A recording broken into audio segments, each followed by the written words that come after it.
One might assume that Princess Charlene received a privileged upbringing, much like most European princesses. Princess Diana, for instance, frolicked in the Queen's estate at Sandringham, courtesy of her father, a count with ample means to lease a prestigious park house for the royal family. Meanwhile, Princess Ingrid Alexandra of Norway spent a significant part of her childhood engaging in expensive sports such as surfing and skiing. The famous members of Monaco's royal family, Princess Caroline and Princess Stephanie, were practically raised as frequent flyers, regularly jetting from Paris to Switzerland to their home in La Rochelle. However, unlike these women, Princess Charlene of Monaco did not grow up with a silver spoon in her mouth. Her roots, in contrast, unveil a world of struggle. Charlene was born in present-day Zimbabwe in 1978 and came into the world during tumultuous times.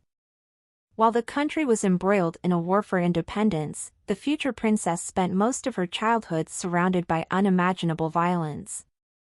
Furthermore, her parents hailed from the lower middle class, meaning they did not necessarily have the means to shield her from everything that was happening. As Charlene grew older, her family faced one tragedy after another, from house fires and financial instability to even murder. Despite all this, the Zimbabwean beauty developed a strong sense of resilience. A close friend of the princess once told People magazine, "She's a tough chick." Princess Charlene's troubles began right from her birth. Her mother, Lynette Wittstock, gave birth to her about 8 weeks premature, causing significant stress for the family. Charlene's maternal second cousin Jacqueline recounted the difficulty of that time in an interview with the Daily Mail, saying, "We saw Charlene at Mater Dei Hospital just before we left the country. She was this little red thing in a big glass box with tubes everywhere. It's amazing that she turned out to be so healthy and strong." Despite being born too early, baby Charlene fought for her life. According to her father, Mike Wittstock, in an interview with Paris Match, "When I first saw her, she was in an incubator, and the nurses told me, 'Your little girl is very tough.'" It was 1978 when the country was still called Southern Rhodesia. She was born 2 months premature and survived. According to Wittstock, this early sense of determination defined Charlene's personality for many years. "And that's what she was all her life, a very strong girl with an iron will," he said. Interestingly, this experience profoundly influenced the princess. When Charlene prematurely gave birth to her own children, twins Prince Jacques and Princess Gabriella, she found strength in her own story, telling Paris Match, "I was much smaller and weaker than them." Princess Charlene's life almost ended in tragedy when she fell into the pool. Today, Princess Charlene is known as a sensation in swimming. As early as 2000, she represented South Africa at the Sydney, Australia, Olympic Games, where her team placed 5th in the 4x100 meters relay. However, long before that, Charlene had much more complicated relations with water that could have led to her death. According to royal expert Arlene Prinsloo's biography Charlene, In Pursuit of a Princess, the future princess almost drowned as a child. As Prinsloo explained, the carefree days of Charlene's childhood almost ended in tragedy when the Wittstock's dog knocked 3-year-old Charlene into the pool. Fortunately, the tiny athlete had already learned some basics of water safety. After all, her mother, Lynette Wittstock, had experience working as a swimming instructor. According to Prinsloo's account, luckily, Lynette had taught Charlene to swim before she could walk, and Charlene managed to reach the edge of the pool. Unfortunately, not everyone in the Olympians' family was as fortunate. As Charlene's second cousin Jacqueline later told the Daily Mail, one of the princess's little cousins drowned in a pool in 1982 when he was just 3 years old. Moreover, in an interview with Top Billing, Charlene said, "Some of my friends lost their children, grandchildren, and relatives due to drowning." This tragic experience prompted the princess to initiate a water safety program through the Princess Charlene of Monaco Foundation. Charlene was born during the Zimbabwe Liberation War. When Princess Charlene was growing up, her native country was in the midst of the Zimbabwe Liberation War, also called the Rhodesian Bush War. At the time of Charlene's birth, Rhodesia was still in the grip of the bloody and brutal Bush War and only became independent in April 1980, explained royal expert and journalist Arlene Prinsloo in her book Charlene, In Search of a Princess. The violence did not end with independence, and Charlene remembers her childhood as carefree but also full of fear. One of the most difficult things about growing up during the war was certainly the absence of Charlene's father, Mike Wittstock. As a healthy young man, Mike was expected to take up arms and fight in conflict, meaning he was often away from his family. Recalling this difficult time, Mike later told Paris Match that Charlene's childhood was pretty rough. He further recalls, at the time, the country was at war for Zimbabwe's independence. So I wasn't always there. I was going to the front for 6 weeks.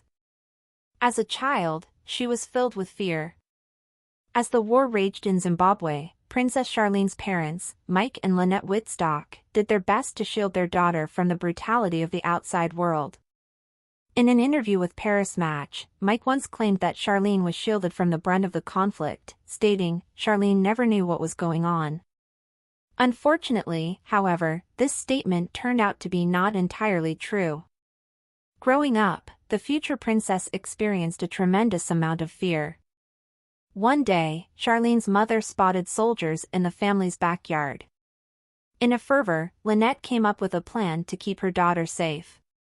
According to Arlene Prinsloo in her book Charlene, In Search of a Princess, Charlene once told the Afrikaans language publication Rapport, "My mother must have been terrified. She hid me in a closet while the rebels ran through our house, garden." Although Charlene survived the terrifying encounter, not all of her playmates were as lucky. In the same interview, the princess revealed that 2 of her friends died in the conflict. She recalled, "I remember my childhood days, filled with fear, but also carefree. It was a bit difficult to go to school, and suddenly 2 of our friends were gone because they were killed on their farm." Charlene's family home burned down. Although the Wittstocks survived the war, that didn't stop the family from experiencing another tragedy. In the late 1980s, the family home burned down and the family managed to escape with their lives. With few possessions and nowhere else to go, they camped out in a cheap hotel where they lived for a year. During this time, the Wittstocks' future was uncertain. The family lost almost everything and had to start from scratch, Arlene Prinsloo detailed in the book Charlene, In Search of a Princess. Eventually, Mike and Lynette Wittstock realized they couldn't stay in Zimbabwe forever. Desperate for a fresh start, they told their 3 children that they would move to South Africa in search of something better. Charlene later reflected on this time in an interview with Rapport, recalling, "My father told us, make up, we're not going back. All my friends, Sunday nights playing cricket on the farms, the life I had is known to be over." The Wittstocks packed up their few belongings and headed to Benoni, a township just outside Johannesburg. Her parents were unable to move to a safe neighborhood. The Wittstocks' new home in Benoni, South Africa, was considerably less dangerous than their former residence in war-torn Zimbabwe. Even so, it was far from safe. Because the family was lower middle class, they were unable to afford housing in one of Johannesburg's safer neighborhoods. As a result, violence continued to be a part of the Wittstocks' daily lives. Speaking about the problem in an interview with the Sunday Times in 2013, Princess Charlene revealed the level of danger in the neighborhood. "I'm very worried about them. I'm concerned about the fact that people are breaking into houses and they've been robbed many times. There have been a lot of murders on our street." She went on to explain how her parents' financial situation prevented them from finding a safer place to live. "Unless you come from a very wealthy family, and we belong to a very low middle class, you can't afford to live in a safe neighborhood." Despite these challenges, however, Charlene said her parents were able to come to terms with their circumstances, sharing, "But they wouldn't have it any other way, they're happy." Another factor that shaped Princess Charlene's childhood was her passion for swimming. When her family settled in South Africa, the young athlete began devoting more and more time to the sport, spending hours practicing in the pool. Her coaches remember her as an extremely hardworking swimmer. As her former manager Dean Price Arlene Prinsloo said in her book Charlene, In Search of a Princess, Charlene was really good. She was very dedicated and a very serious swimmer. A fun person to be around. However, there was a price to pay for Charlene's commitment to athletics. While other teens were socializing and having fun, Charlene was almost always in the water.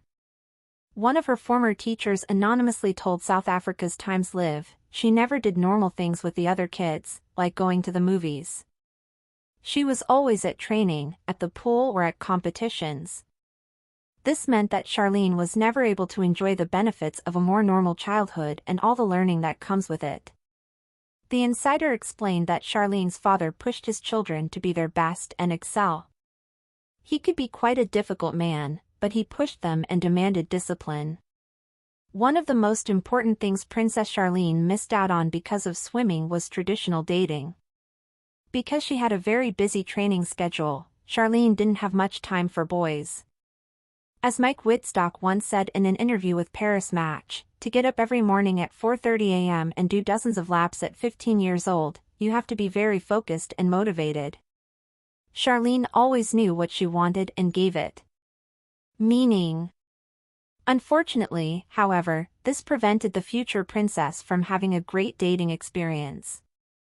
According to Arlene Prinsloo's book Charlene, In Search of a Princess, the former athlete revealed this problem in a conversation with South Africa's Sports Illustrated in 2001.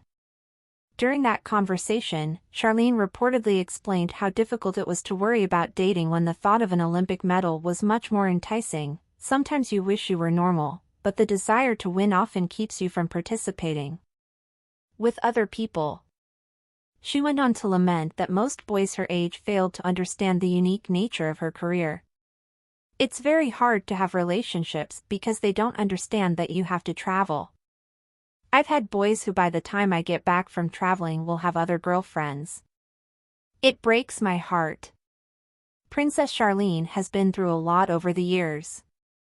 She has survived war, lost dear friends and playmates, and even moved to a new country to start over. While it's impossible to say how these childhood traumas affected Charlene, one has to wonder what it's like for her to live in the Golden Principality of Monaco now. After all, unlike many people living in what some call a billionaire's playground, Charlene knows what the world outside of that glittering bubble is like. Remarkably, Charlene has repeatedly alluded to this problem, noting that she doesn't have much in common with Monaco's elite. As she once told the Sunday Times, the people I interact with in Monaco have nothing to do with my South African mentality or humor. Unfortunately, these differences have limited her social life, leaving her in a situation where she feels isolated. Charlene went on to share, in Monaco, I made 2 close friends. But what the princess lacks in social integration, she makes up for in the level of empathy she brings to her philanthropic endeavors. Thanks to the Princess Charlene of Monaco Foundation, she travels the world jumping into pools with children and teaching them how to swim.